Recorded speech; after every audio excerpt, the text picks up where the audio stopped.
Update, brought to you by Simcox Advocates, advising businesses and families since 1949. Visit simcox.com or call 690 300. Manx Radio's Update with Andy Wint.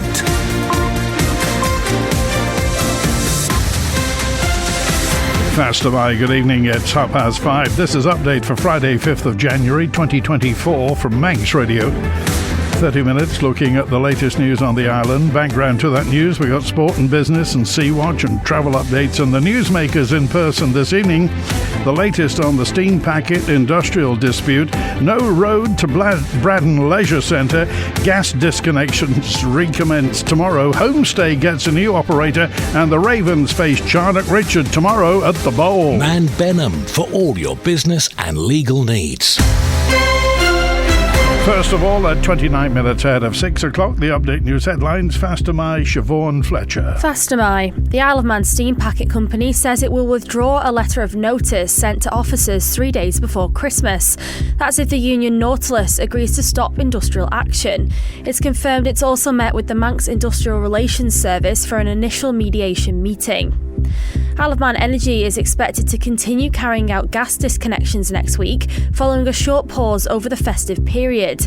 The company's practices came under the spotlight in November, but it insisted it only stopped supplies to those who failed to engage with it on outstanding debts.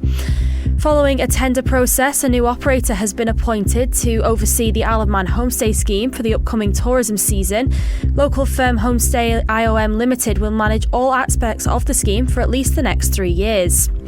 Further afield, as flooding grips large parts of England with warnings covering 250 locations, there's now a fresh alert for cold weather. From tomorrow and for the next 6 days, the UK Health Security Agency is worried about widespread frost, turning pools of water to ice. TV presenter Kate Garraway's announced the death of her husband in a post online, adding, "I was so lucky to have you in my life." Derek Draper had been battling several years of serious health complications due to coronavirus.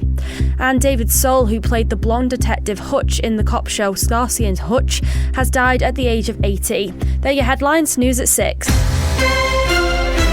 Secure tomorrow today with Man Benham's guidance on powers of attorney and more.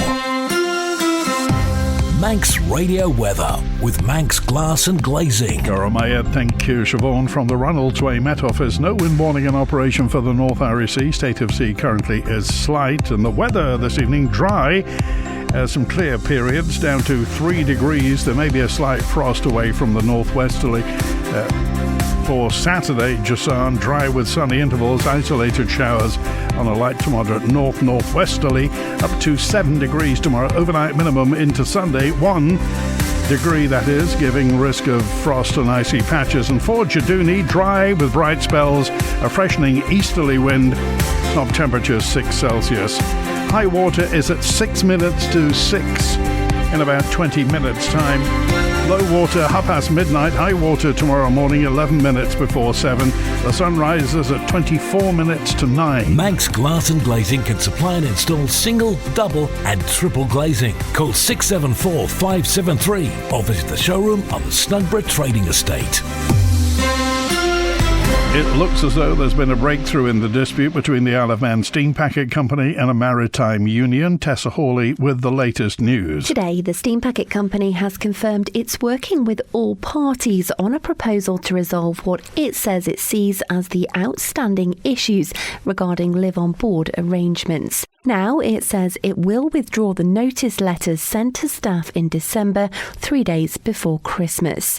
This, the Steam Packet says, is in exchange for Nautilus agreeing to stop the current industrial action with immediate effect. Nautilus says its members voted to take action because of management threats to force through contractual changes that would significantly reduce time ashore with loved ones. From December the 27th, union members refused to work overtime or in positions outside of their contracted rank. It's this action which has seen passenger services on the Manxman reduced to 1 return sailing a day and freight being brought in via the MV Arrow instead.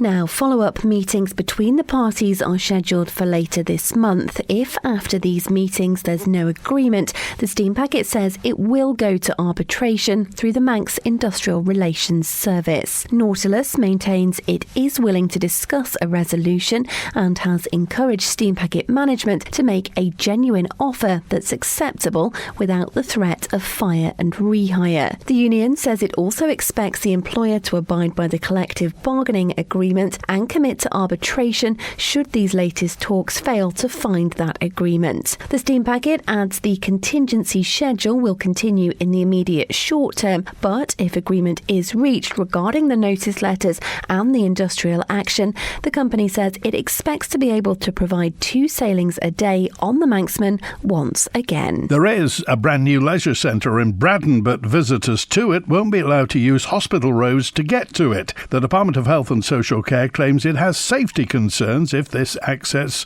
were given. Here's the story from our local democracy reporter Emma Draper. The Department of Health and Social Care says it hasn't given permission for Braddan commissioners to use hospital roads for its new leisure centre. Original plans included access through the hospital grounds. However, after building work started, the DHSC requested alternative access to the centre. The DHSC says it has to prioritise the safety of staff and patients, as well as access for emergency service vehicles, and there are safety concerns, including a lack of street lighting and increased traffic on the site. The planning application for the dedicated road from Ballarotes was supported by the department because it addressed the risks outlined by itself and Manx Care. This was approved in May last year. A licence could be given to the commissioners at no cost to build the dedicated access road, which the department claims it is committed to providing. Braddan Commissioners says it will have the building handed over to it next week, with the aim of opening the centre as soon as physically and legally possible. The roundhouse has been delayed a number of times, which the local authority has attributed to inflation and delays with sourcing building materials. It's also had problems with meeting the cost of the development,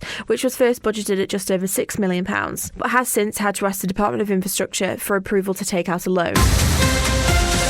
Update brought to you by Simcox Advocates, advising businesses and families since 1949. Visit simcox.com or call 690 300. After a winning end to 2023, FC Alaman face a tough task to start the new year when they host informed Charnock Richard at the Bowl tomorrow. Ravens boss Paul Jones was asked how much of a confidence boost they'd had from winning their last match against Burscough, which ended a previous 4-game losing streak. You can't look past the fact that winning a game of football does give you a bit more confidence and a bit more belief, and it's hard to say the same things over and over to the players when they're not getting 3 points. And ultimately I've been pretty positive until the Colne game in how we were going and the progress we were making, but getting that reassurance of points on the board after a game is important. But in the cold light of day, I thought we did some things far better in previous games and didn't win them, but we did more than enough on certainly in the first half to see a half decent Burscough side off, and it certainly gives everybody a bit more of a spring in the step when you walk away with 3 points. This season Charnock have played considerably fewer games than a lot of teams in the league, and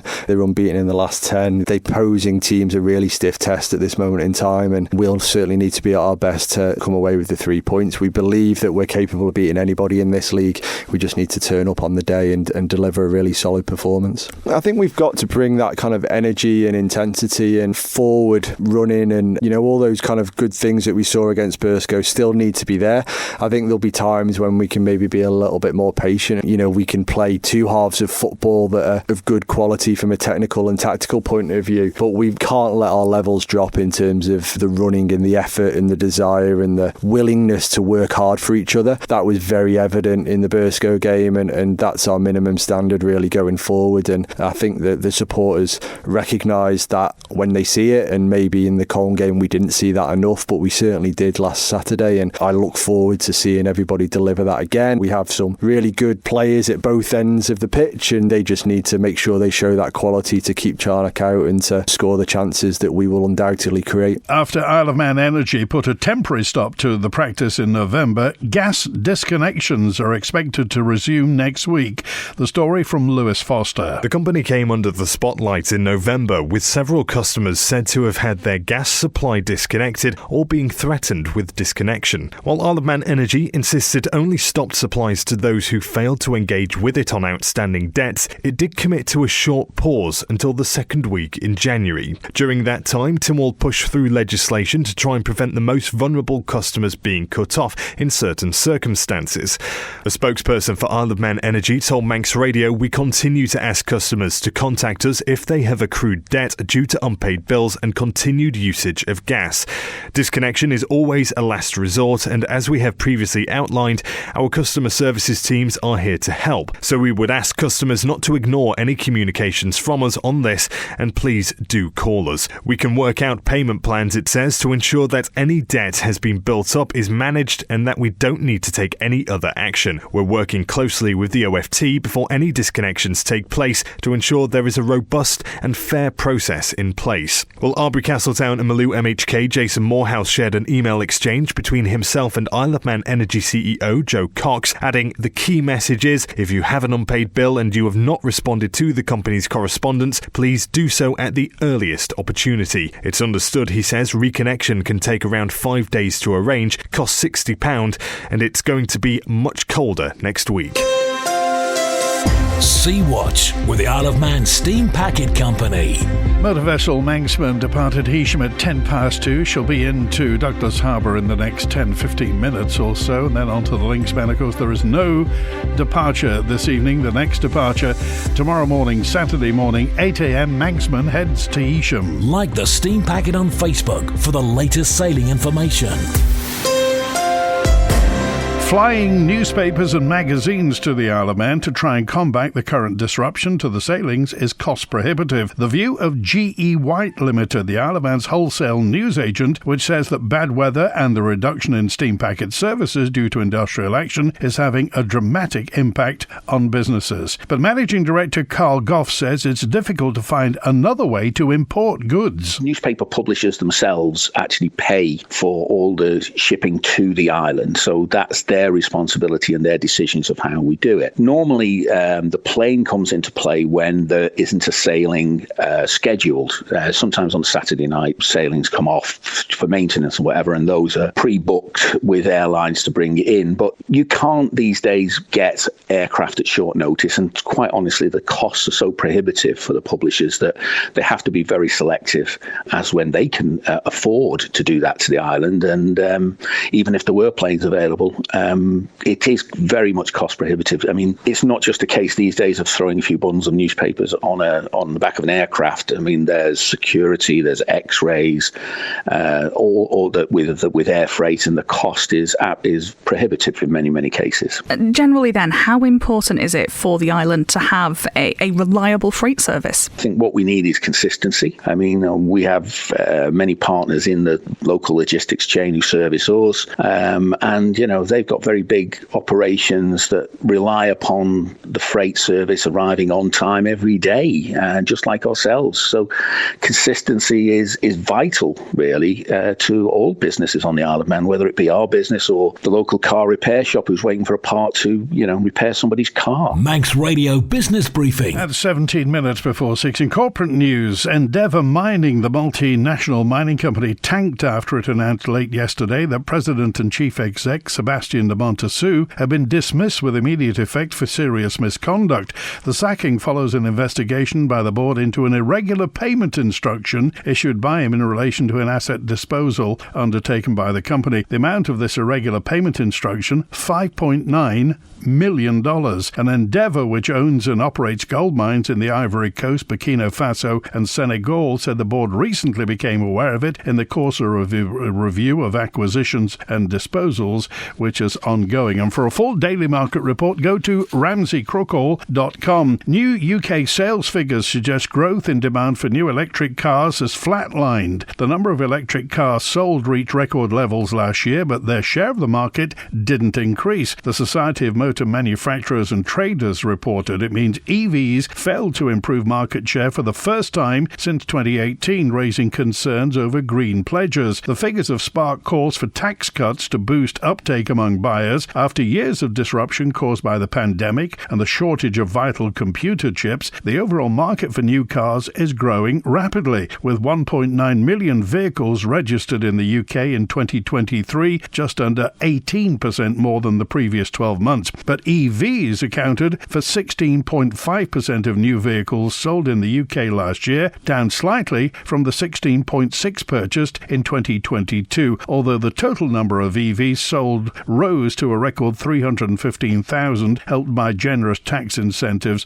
for company car users. Overall, UK car sales increased by the same amount. The Stock Market Report. Brought to you by Ramsey Crookall. UK and European markets closed lower, rounding off a choppy first week of the new year. US stocks bounced back, gold slipped, and oil gained as US Secretary of State Antony Blinken prepared to visit the Middle East to try and prevent the Israel-Gaza conflict from widening. The numbers now from Ramsey Crookall. At the close in London, the FTSE 100 down 0.4% at 7,689. The DAX in Frankfurt down 0.1% at 16,590. New York City, the Dow Jones Industrial currently up 0.2% at 37,508. The National Association of Securities Dealers Automated Quotations, the Nasdaq, is up 0.5% at 14,585. The S&P 500 in Chicago up almost 0.5% at 4,710. In the exchange markets, the British pound sterling trading at $1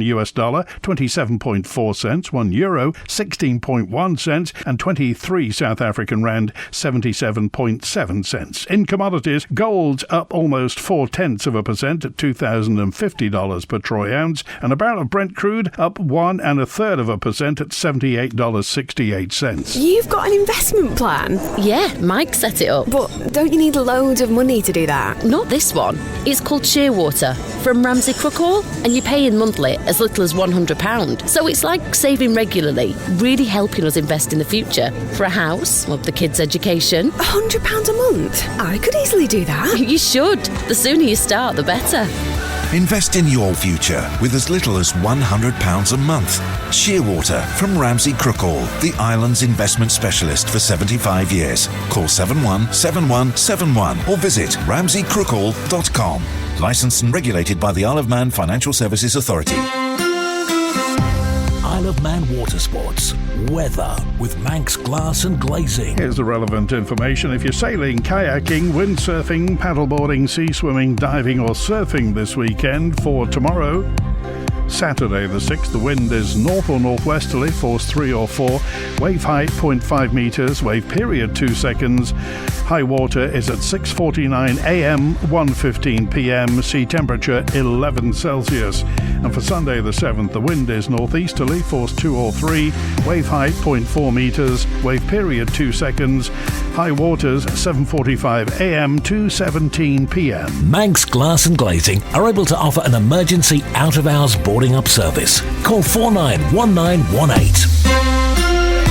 The Isle of Man in 30 minutes. Update on Manx Radio with Andy Wint. Pastor Mai, good evening. At 12 minutes before 6, a new operator has been appointed to oversee the Isle of Man Homestay scheme for the upcoming tourism season. The story from Siobhan Fletcher. Local firm Homestay IOM Limited will manage all aspects of the scheme for at least the next 3 years, including registrations, property inspections, fire safety requirements, and it also has plans to introduce an online booking facility. It replaces Mequando Limited, which has been responsible for the scheme for the last 6. The new firm is a sister company of holiday lettings agency Island Escapes and will act on behalf of government agency Visit Isle of Man. Current homestay hosts with valid registrations will automatically be transferred over and will then need to renew with the new operators on the renewal date specified on their registration. The Isle of Man Homestay scheme is compulsory for any households which wish to take the opportunity to host paying visitors for the TT races and the Manx Grand Prix. Registrations for this year's homestay scheme will open next Monday. Homestay IOM Limited says it will keep registration fees the same at £60 per property for a 1-year registration and quality inspection. Hosts wishing to register for 2 years can do so for £80, equating to £40 per year. Manx Radio Sport. Faster My sports editor Rob Pritchard. Faster My, good evening. Starting with football, and the first senior Manx football action of 2024 takes place this weekend with cup competition taking centre stage on Saturday. 18 teams will contest the preliminary round of this year's ECAP FA Cup competition, with ties starting at 1:15pm tomorrow. Elsewhere, there are a selection of league matches taking place across the Canada Life Men's Premier League and the Combination Leagues on Saturday, getting underway at 2pm. That's with the exception of St Mary's against Douglas Royal in Combination 1, which starts at 1:45. Meanwhile, a busy schedule to start 2024 gets underway tomorrow with the first Manx rugby fixtures of the new calendar year. Among them, Douglas host Vale of Loon at Portashee at 2pm on Saturday. Manx Radio's rugby correspondent Dave Christian believes although Douglas lost to their visitors earlier in the season, things have changed since then. The squad that travelled that day is largely the same as the squad that they've got at the moment. The big difference is they've got some game time under their belts. The players are playing more as a team together, and there's a whole lot more confidence down there at Portashee. Elsewhere, Vagabonds could go top of Counties 4 ADM Legs Cheshire when they host Ellesmere Port at Ballafletcher at 2:15 tomorrow. At the same time, there will also be two matches in the Ravenscroft Bank Shield. And finally, tomorrow marks the start of the 2024 men's and ladies season in Manx hockey, with the opening day fixtures across the leagues taking place. One of the headline clashes sees defending ladies Premier League champions Castletown A face ladies top flight runners-up from last season Valkyries A. Manx Radio's hockey correspondent Ben Cunningham is predicting an exciting match there and thinks they won't be the only two in the running for the ladies' Prem title this time around. It's going to be a massive game, absolutely. Castletown Ladies A are looking really strong going into this campaign, and I believe they've not lost any players from the last campaigns. They'll have a tough ask against Valkyries Ladies A team, which will put up a good fight. You can see a full list of tomorrow's hockey fixtures at manxradio.com. Manx Radio Travel, driven by Quayside Tyres and Service Centre. Inbound at Ronaldsway, the 5:25 Loganair from Manchester came in 10 minutes early. The 7:30 EasyJet from Gatwick is on time. The 5:08 Loganair returning patient transfer is on time. Then the 8 o'clock inbound Loganair from London City on time. Outbound, the 6 o'clock Loganair to Liverpool's on time. And then the 8 o'clock EasyJet back to London Gatwick on time. The Mountain Road still closed between Ramsey and the Bungalow for work to stabilise the area after the landslip. Should be wrapped up by this Sunday. In Colby, phase closures on the Ballockhill Ferrick Road for water main work. Hillside Avenue Douglas closed through to Circular Road for adjacent office window replacement. And Switzerland Road's got a section closed for construction work till November of this year. Big construction. Keandrockett Road in Andros closed in phases through to May for water main work. And just north of the village, temporary lights on the Bride Road. They may have gone by now, but they're still doing that patching work in Andros. South of Kirk Michael, temporary closures on the Ballalai Road for water main work. The Silverdale Road's closed between the Ballamoda and the Phildraw Road for resurfacing. And off-road, the Heritage Trails closed between Crosby and Glenvine for duct insulation work. Quayside Tyres and Service Centre with 1 year's free engine warranty from Castrol. Get more with Kissack. Work to rebrand a ShopRite store in Castletown into a Tesco starts this weekend. Chair of the Commissioners, Jamie Horton, says it's an exciting change for the town and hopes it will encourage more businesses to move south. It's like a double-edged sword. I mean, we're disappointed to hear about what happened with ShopRite. Obviously, I think the whole island is. But then it's also exciting for the town that Tesco's have finally decided to come to Castletown, as it's well documented. We tried to get him in Castletown 10 years ago, but the board at that time didn't want them to come, which I think was a major mistake and one of the biggest downfalls of that time. But now we've got Tesco's in, and I think it's good for the town. I think they're a big name. They can attract other names into the town. So I'm looking forward to when the shop reopens in February. I'm looking forward to what they see. But there's lots of rumours going around about what they're going to do with the shop, whether they're going to open a meat counter or a bakery counter or anything else like that. We don't know. But whatever they do, I'm sure it's going to be good for Castletown. The trouble is with when new businesses do approach us as a board, we bring them in with open arms. Of course we would. But unfortunately, we have not got the stock or the buildings to put them in. The shops are privately owned or privately rented out. And at the moment, as with everywhere, but especially with Castletown, the rents are so high. The new businesses are bulking at it and don't want to come into Castletown because it's a small town with a small population. It is a bit of a gamble.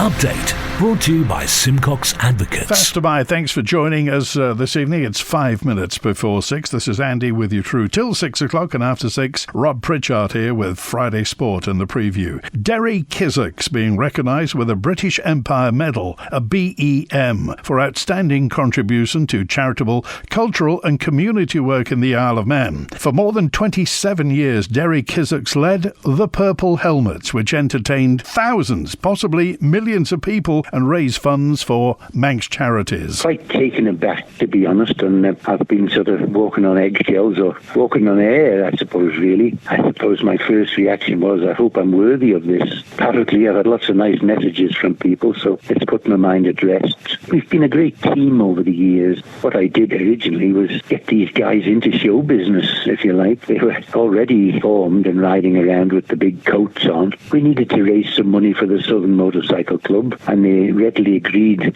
to do a show. We'd never done a show before. They said, well, what will we call ourselves? One suggested that they might copy the White Helmets display team. Somebody else laughed and said, be more like the Purple Helmets. That's how it was conceived. It's gone on. It was for one night only. Here we are 27 years later, been all over the world, tongue-in-cheek. We'd call ourselves the world famous because nobody had ever heard of us. But I certainly can't take all the credit for the money raising and that sort of thing. As they say, there's no I in team. We just did what we did. It was rather nice to be able to give money to charity. We didn't obviously set out to make money. It wasn't about that. It was to make people laugh, because there's too many serious people in this world. It all takes place somehow, and there's a brand new day tomorrow, I always think. That's it for Update tonight, compiled from the resources of Manx Radio's news department. Thanks to newsreader Siobhan Fletcher, producer Beth SB. Rob's here after the news. Greatest hits at 6:30 with Chris Kinley. Sweet and Swing with Howie Kane. Some jazz at 9. Rhiann Evans here at 10 after hours. That's it. Have a great weekend. Update returns Monday at 5:30. WI